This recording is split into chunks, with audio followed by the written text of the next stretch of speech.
Selamat pagi teman-teman.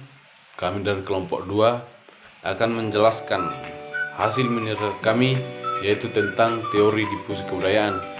Di sini kami beranggotakan 3 orang. Pertama saya sendiri, Wilfred Mamora. Yang kedua, Maidia Santika Bortarigan. Dan yang ketiga, Riris Ernawati Bormanjorang. Baiklah teman-teman, di sini saya akan menjelaskan pengertian difusi kebudayaan. Difusi adalah suatu proses penyebaran unsur-unsur kebudayaan dari satu kelompok ke kelompok lain atau dari satu masyarakat ke masyarakat lain. Dengan proses tersebut, manusia mampu menghimpun penemuan-penemuan baru yang dihasilkan.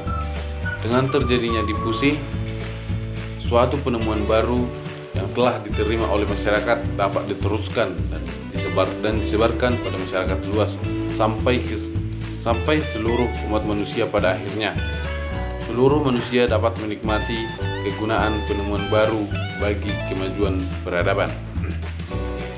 Penyebaran unsur-unsur kebudayaan bersama dengan penyebaran dan migrasi kelompok-kelompok manusia turut tersebar pula berbagai unsur kebudayaan. Sejarah dari proses penyebaran unsur-unsur kebudayaan yang disebut proses difusi.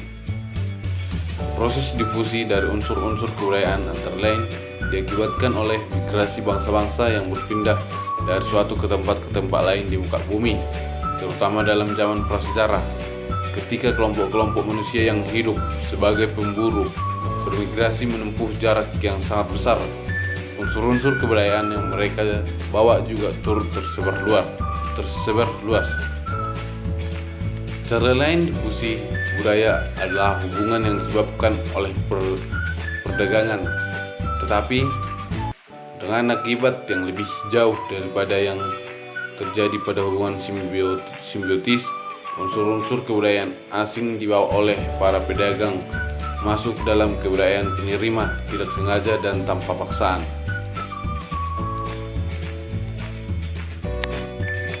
Berikut beberapa contoh dari difusi kebudayaan ini adalah: yang pertama, unsur-unsur budaya timur dan barat yang masuk ke Indonesia dilakukan dengan teknik meniru, misalnya penyebaran agama Islam melalui media perdagangan. Berikut cara berdagang yang jujur dan model pakaian yang digunakan membalau ditiru oleh masyarakat.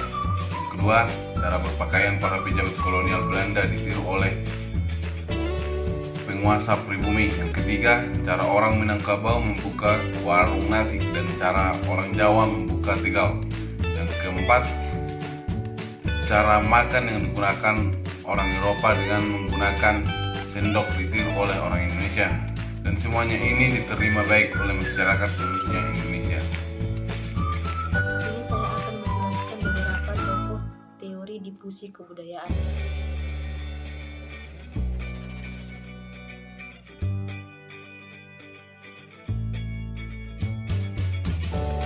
Hans Graberner merupakan sarjana ilmu sejarah dan ilmu bahasa.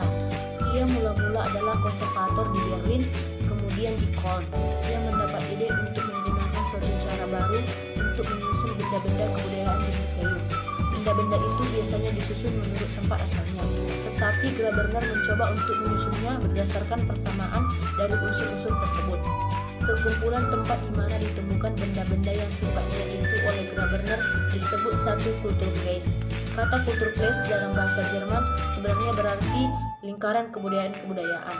Maksud istilah itu ialah lingkaran di muka bumi ini yang mempunyai unsur-unsur kebudayaan yang sama. Dalam kenyataan, klasifikasi Kulturkreis ini tidak mudah disusun karena banyak yang harus diperhatikan. Jumlah unsur-unsur dari beribu-ribu kebudayaan yang tersebar di muka bumi dapat mencapai angka ratusan ribu. Itulah sebabnya sampai sekarang belum ada ahli yang berhasil mengklasifikasi semua kebudayaan yang ada di dunia ke dalam berbagai Kulturkreis tertentu.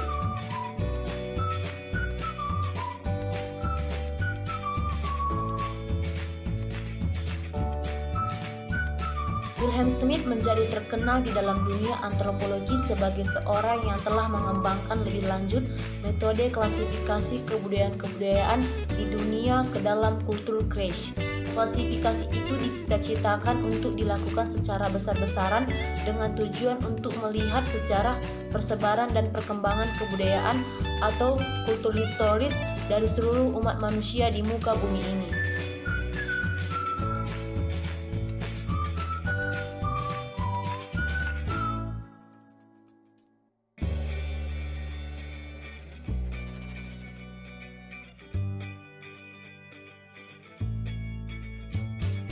Baiklah, yang ketiga itu William Halse Rivers.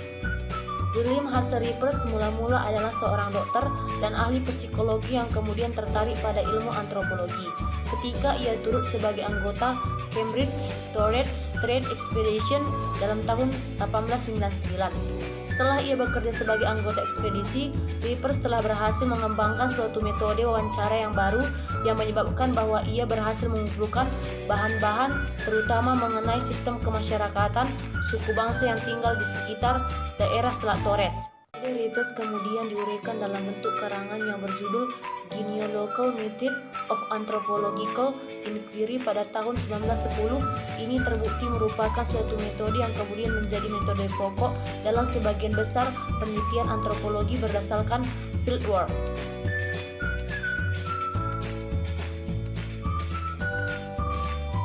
Yang terakhir itu menurut Grafton Elliot Smith dan William James Perry.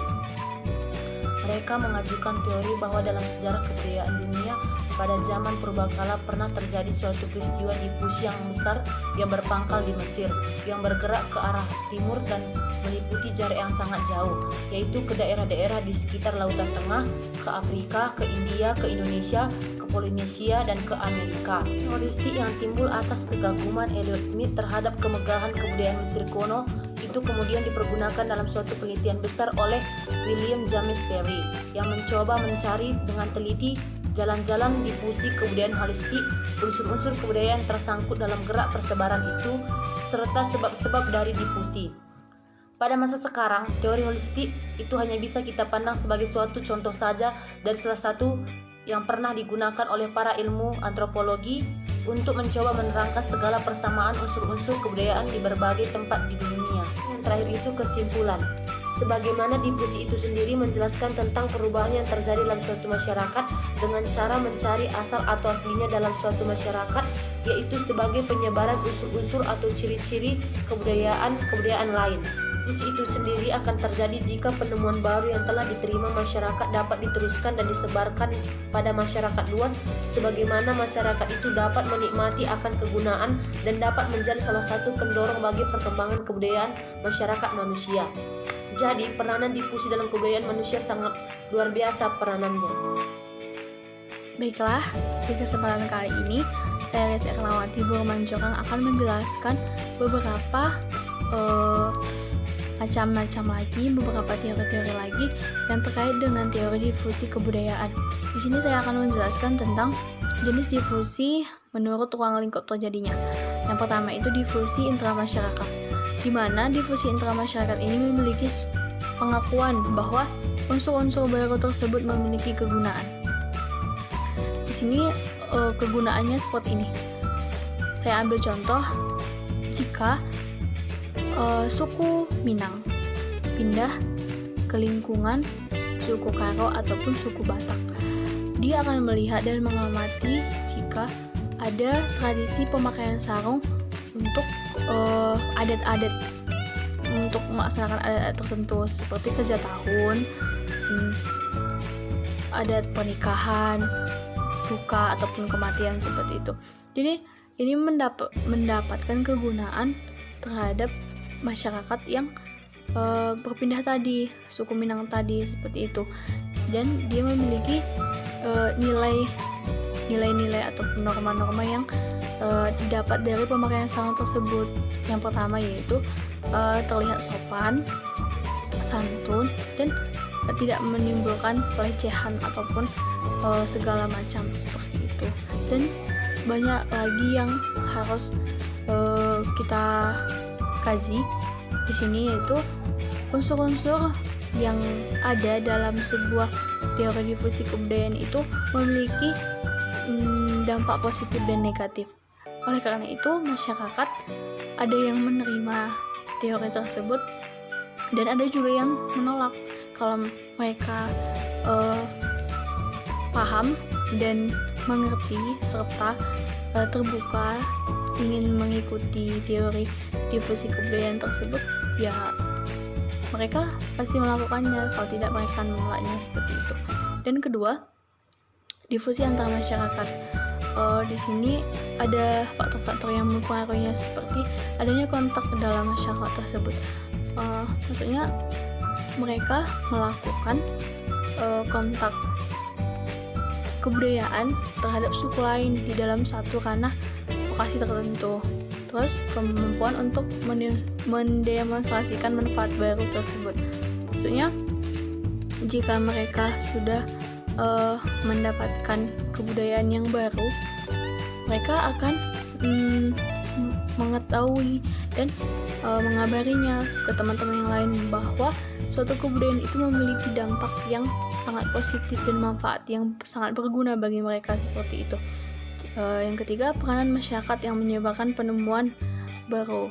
Dari hasil-hasil difusi kebudayaan tadi, dari kebudayaan Batak ke Minang ataupun sebaliknya seperti itu, akan menimbulkan kebudayaan-kebudayaan baru seperti itu.